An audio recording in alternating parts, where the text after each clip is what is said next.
Isikhulu esiphezulu seEskom Andre De Ryter sithi sisongelwa ngokubulawa nosekudingeke ukuthi manje siqashe onogada.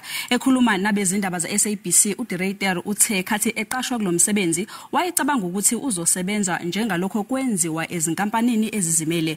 Wethuka ke uma esethola ukuthi kunemigomo eminingi okumele ayilandele. I think I approached Eskom with a private sector mindset.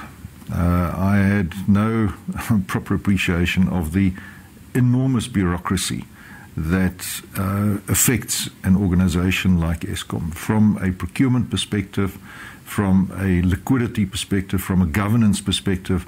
To give an example, up until recently, to appoint a contractor, we had to go through 8 separate committees.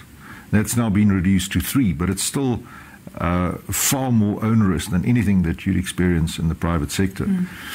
My record for the lowest amount for which I had to approach National Treasury for approval is 70,000 Rand.